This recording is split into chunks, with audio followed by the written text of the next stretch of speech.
جہاں میں سارے ہی خوش ہیں سوائے شیطان کے۔ مکہ معاہدہ کے بعد پوری مسلم دنیا، عالم اسلام، مسلمانوں میں خوشی کی لہر ہے، لیکن ایران ناراض ہے۔ ایران کیڑے نکال رہا ہے۔ ایران سے کبھی خیر کی امید نہیں رکھی جا سکتی۔ کیوں؟ آپ 1400 سالہ تاریخ اٹھا کے دیکھ لیں، ایران نے ہمیشہ مسلمانوں کی کمر میں خنجر کھونپا۔ رسول اللہ صلی اللہ علیہ وسلم کا نامہ مبارک جس نے پاش کیا، جس نے پھاڑا، وہ کون تھا؟ وہ ایران کا رہنے والا تھا۔ اس وقت سعودی عرب سے اگر پوچھا جائے کہ تمہارا سب سے بڑا دشمن پوری دنیا میں کون ہے، وہ اسرائیل ہے یا ایران؟ سعودی عرب کو اسرائیل سے اتنا خطرہ نہیں ہے جتنا ایران سے خطرہ ہے۔ کیوں؟ ایران کا منشور کیا ہے؟ وہ یہ چاہتا ہے کہ سعودی عرب پر ہمارا کنٹرول ہو۔ ایران کے جو عزائم ہیں وہ بڑے خطرناک ہیں۔ ایران نے کبھی سعودی عرب کو، پاکستان کو، اہل سنت کو دل سے تسلیم نہیں کیا۔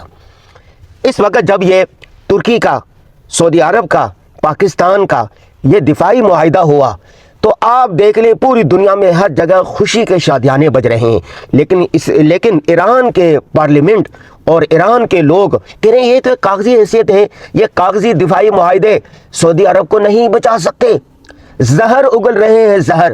یاد رکھیں پاکستان کا سعودی عرب کے ساتھ جو معاہدہ ہوا ہے، اسی طرح ترکی کے ساتھ جو معاہدہ ہے، اور اس میں ابھی مصر بھی شامل ہونے جا رہا ہے، قطر بھی شامل ہو جائے گا، کویت بھی شامل ہو جائے گا۔ یہ جو 5 بڑے ممالک ہیں، پاکستان پوری اسلامی دنیا میں واحد ایٹمی طاقت ہے۔ ترکیہ کے پاس ڈرون ٹیکنالوجی ہے، وہ چونکہ نیٹو میں بھی شامل ہے تو ان کے پاس جدید ترین ٹیکنالوجی ہے۔ سعودی عرب کے پاس تیل کی دولت ہے، پیسہ بے تحاشا ہے۔ قطر کے پاس، کویت کے پاس بے پناہ سرمایہ ہے۔ جب سرمایہ ملے گا، جدید ٹیکنالوجی ملے گی اور پاکستان کے آرمی کی طاقت ہوگی، دفاعی طاقت ہوگی، ایٹمی طاقت ہوگی، تو یہ جو نیٹو تھا نا، نیٹو ممالک کہ ایک ملک پر حملہ دوسرے ملک پر حملہ تصور ہوگا، اسی طرح کا یہ مسلم نیٹو ہوگا۔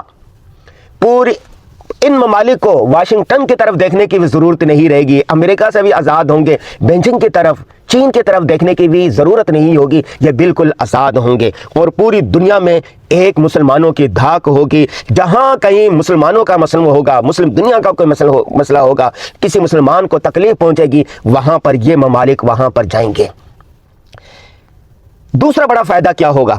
دوسرا بڑا فائدہ یہ ہوگا کہ مسلمان ممالک میں جہاں جہاں محرومیاں ہیں، جہاں غربت ہے، جہاں پریشانی ہے، وہاں وہ مسائل حل ہو چکیں گے۔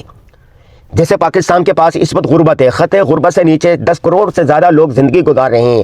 سعودی عرب سے سرمایہ آئے گا، قطر سے سرمایہ آئے گا، سعودی عرب سے سرمایہ آئے گا، قطر سے سرمایہ آئے گا، کویت سے سرمایہ آئے گا۔ پاکستان کی زراعت ترقی کرے گی، جدید ترین خطوط پر استوار ہوگی، تو اس طرح مسلمانوں کی جو محرومیاں ہیں وہ دور ہوگی۔ غزہ کا جو مسئلہ چلا آ رہا ہے، اس کو اسرائیل کسی خاطر میں نہیں رہتا، تو اسرائیل ڈرے دبکے ہوئے بیٹھا ہے، ڈر کے مارے دبکے ہوئے بیٹھا ہے کہ اب میرے ساتھ کیا ہوگا۔ اسرائیل کے جو عزائم ہیں، توسیع پسندانہ عزائم ہیں کہ میری سرحدیں نیل تک ہوں گی اور وہاں تک ہوگی، وہاں تک ہوگی، وہاں تک ہوگی، وہ سکڑ جائے گا، اس کو اپنی بقا کی فکر لاحق ہو جائے گی۔ اس لیے جنوبی ایشیا میں یہ جو اپنے آپ کو چودھری کہتا ہے، انڈیا، بھارت اپنے آپ کو چودھری کہتا ہے، اس کو بھی جان کے لالے پڑے ہوئے ہیں۔ ترکی، پاکستان، سعودی عرب، قطر، کویت، جب یہ سارے مل جائیں گے تو یہ جو اکھنڈ بھارت کا منصوبہ ہے یہ خاک میں مل جائے گا، نہیں مل چکا ہے۔ اور اسی طرح پاکستان کے جو دیگر دشمن قوتیں ہیں وہ بھی خائف ہیں، پریشان ہیں، اب ہمارے ساتھ کیا ہوگا۔ بس ان کے لیے ایک ہی پیغام ہے، اپنے توسیع پسندانہ عزائم سے باز آ جائیں، اپنی پروکسیز کو روکیں، اور جہاں پر جو سازشیں کر رہے ہیں وہ رک جائیں۔ یہ صدی مسلمانوں کی صدی ہے، یہ صدی پاکستان کی صدی ہے، یہ صدی عالم اسلام کی صدی ہے، تو ہم مسلمانوں کو خوش ہونا چاہیے اور ایک پیغام جو ہے اس پر عمل کرنا چاہیے۔ دامے درمے قدمے سخنے، جس طرح ممکن ہو ملک و قوم کی تعمیر و ترقی میں بڑھ چڑھ کر حصہ لیں، پاکستان کی حمایت کریں، سعودی عرب کی حمایت کریں، قطر کی حمایت کریں۔ اسی طرح یہ جو ترکی ہے، ترکی اور پاکستان کہ یہ دونوں یکجاں دو قالب کی طرح ہیں، اب سعودی عرب اور پاکستان یکجاں دو قالب کی طرح ہیں، تو یہ سارے مسلمان، طاقتور مسلمان جب مل جائیں گے تو یہ ایک مکہ بن جائے گا۔